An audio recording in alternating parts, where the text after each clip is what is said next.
द्वारा उनको लड़ाया जा रहा है। वो भारतीय जनता पार्टी का जग जाहिर है कि उनके टॉप लेवल पे जितने भी नेता हैं उनके डायरेक्ट संपर्क में हैं। उनको तो जो इंडिया गठबंधन से भी चुनाव लड़ने का ऑफर था, लेकिन पता चला कि सामने भाजपा है तो नहीं लड़ा। पता चला कि सामने भाजपा है तो नहीं लड़ा। बोला कि अगर जेडीयू रहता तो हम लड़ते या एलजेपी रहता तो लड़ते, लेकिन भाजपा है करके नहीं लड़े। यानी कि भारतीय जनता पार्टी से जो व्यक्ति इतना डरे वो कैसे वहाँ पे चुनाव लड़ेंगे उपेंद्र कुशवाहा जी को हराने के लिए। तो आपस में वो लोगों का तालमेल नहीं है और ये तो होना ही है। और उनको लग रहा है कि अभी माहौल नहीं है, हमारा बेइज्जती हो रहा है, तो मंच को छोड़ के जा रहे हैं। ये कोई नई बात थोड़े है। प्रधानमंत्री के रोड शो के बाद पहले ही अब हेमंत विश्वकर्मा का एंट्री बिहार में होने वाला है। उसके बाद योगी आदित्यनाथ भी आ रहे हैं। तो क्या लगता है कि 40 और 400 का नारा जो बीजेपी वाले दे रहे हैं तो क्या पार कर पाएंगे जो ये लोग नेता, जो बड़े बड़े नेता जो आ रहे हैं? आप भी 400 बोलते बोलते हंसने लगे, तो हंसी का बात है। देखिए, बिहार आए, सबका स्वागत है। बिहार आइए, बिहार में घूमिए। मेरा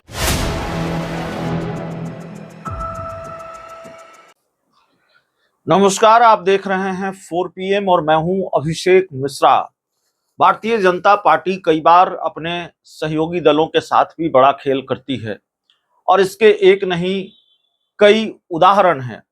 बिहार में नीतीश कुमार के साथ 2020 में क्या खेल किया, चिराग पासवान के सहारे, चिराग पासवान के साथ अप्रत्यक्ष गठबंधन कर, चिराग पासवान एनडीए का हिस्सा नहीं थे 2020 के विधानसभा चुनाव में, लेकिन जेडीयू भी ये मानती रही है और इस बात की चर्चा भी रही है कि भारतीय जनता पार्टी ने चिराग के साथ मिलकर नीतीश कुमार को निपटाने की कोशिश की और तकरीबन निपटा दिया। 43 सीटों पर निपट गए नीतीश कुमार। जेडीयू को 43 सीटें ही मिली 2020 के विधानसभा चुनाव में।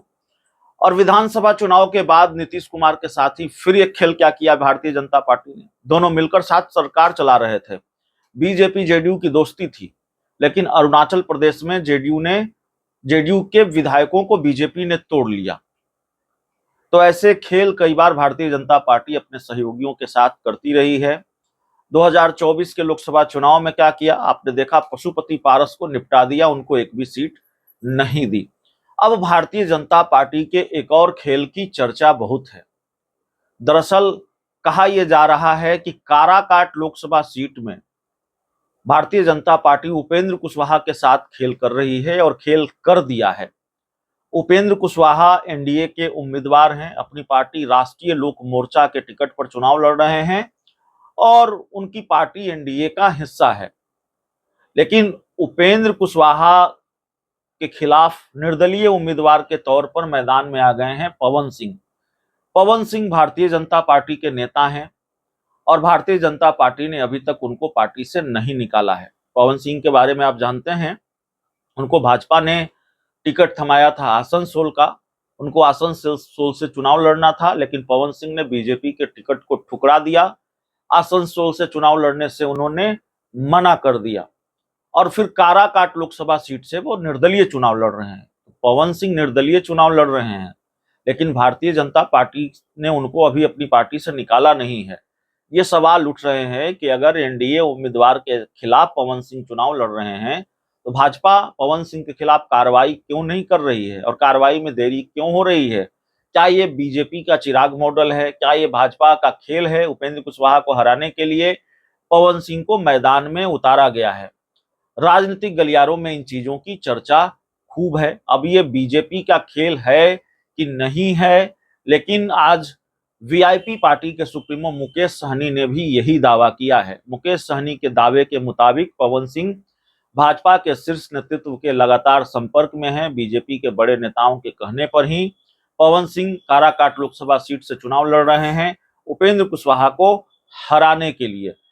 क्या कहा है मुकेश सहनी ने, जरा सुनिए। जाना पड़ रहा है तो नहीं, तो ये तो एक्चुअली वो लोगों को आपस में कोऑर्डिनेशन नहीं है और सब पार्टी अपने अपने लिए लड़ रहे हैं, चाहे वो एलजेपी हो, चाहे जेडीयू हो या बीजेपी हो, और सब एक दूसरे को हराने के लिए लगे हैं। अब देखिए ना किस तरीके से उपेंद्र कुशवाहा जी को काराकाट में लोगों ने फंसा दिया। पवन सिंह जो वहाँ चुनाव लड़ रहे हैं वो अपने मन से थोड़े लड़ रहे हैं, भारतीय जनता पार्टी के द्वारा उनको लड़ाया जा रहा है। वो भारतीय जनता पार्टी का जग जाहिर है कि उनके टॉप लेवल पे जितने भी नेता हैं उनके डायरेक्ट संपर्क में हैं। उनको तो जो इंडिया गठबंधन से भी चुनाव लड़ने का ऑफर था, लेकिन पता चला कि नहीं सामने भाजपा है तो नहीं लड़ा। पता चला कि सामने भाजपा है तो वो नहीं लड़ा। बोला कि अगर जेडीयू रहता तो हम लड़ते या एलजेपी रहता तो लड़ते, लेकिन भाजपा है करके नहीं लड़े। यानी कि भारतीय जनता पार्टी से जो व्यक्ति इतना डरे वो कैसे वहाँ पे चुनाव लड़ेंगे उपेंद्र कुशवाहा जी को हराने के लिए। तो आपस में वो लोगों का तालमेल नहीं है और ये तो होना ही है। और उनको लग रहा है कि अभी माहौल नहीं है, हमारा बेइज्जती हो रहा है, तो मंच को छोड़ के जा रहे हैं। ये कोई नई बात थोड़े है। प्रधानमंत्री के रोड शो के बाद पहले ही अब हेमंत विश्वकर्मा का एंट्री बिहार में होने वाला है।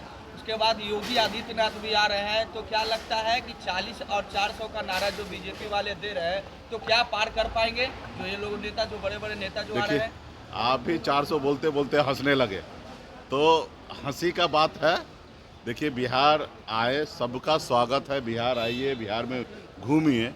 मेरा एक ही आग्रह है कि सिर्फ चुनाव के समय नहीं, बाकी समय में भी आए, बिहार के लिए सोचिए, बिहारी के लिए सोचिए, बिहार के युवा के लिए सोचिए, बिहार के किसान के लिए सोचिए। सिर्फ चुनाव के टाइम में सिर्फ उन्माद फैलाने के लिए आ रहे हैं तो ये सही नहीं है। आपके लिए ये सब चीज़ करने के लिए 365 दिन है और सभी ने आपका नौटंकी देखा है कि किस तरीके से धर्म के ऊपर आप राजनीति करते हैं। ये सभी ने देखा है। आप अपने आप को हिंदू सनातन कहते हैं, गौ माता का रक्षक कहते हैं, और वही बीफ कंपनी से 250 करोड़ रुपया का चंदा ले लेते हैं ताकि वो बीफ कंपनी वाला और ज़्यादा से ज़्यादा पशु को कत्लेआम करे और आपको ज़्यादा से ज़्यादा मुनाफा आपको पहुंचाए। तो ये सिर्फ चुनाव में ये लोग ढोंग कर रहा है।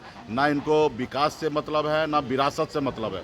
सिर्फ ये नौटंकी कर रहे, ढोंग कर रहे। बड़े बड़े पोस्टर पर लिखा है कि विरासत भी रहेगा, विकास भी रहेगा। अरे ना विकास है ना विरासत है, सब ढोंग है। आपको सिर्फ सत्ता में रहना है, गरीब पिछड़ा दलित को अधिकार को खाना है। भी सिर्फ यही भारतीय जनता पार्टी का मूल मंत्र है। कभी भी भारतीय जनता पार्टी या उनके पीछे में जो पर्दे के पीछे आरएसएस है, जो भारतीय जनता पार्टी को मदद करके इस मुकाम तक लाए, कभी आरएसएस का सोच ही नहीं है कि गरीब पिछड़ा दलित आगे बढ़े। आप आज़ादी से लेकर अब तक देखिएगा, हमेशा आरएसएस ने आरक्षण का विरोध किया, हमेशा समीक्षा करने की बात की है। मंडल बनाम कमंडल उन्होंने चालू किया। पिछड़ा दलित ये राज नहीं कर सकता है, जन्मसिद्ध अधिकार है उसको गुलामी करने का, ये आरएसएस का हमेशा एजेंडा में रहा है।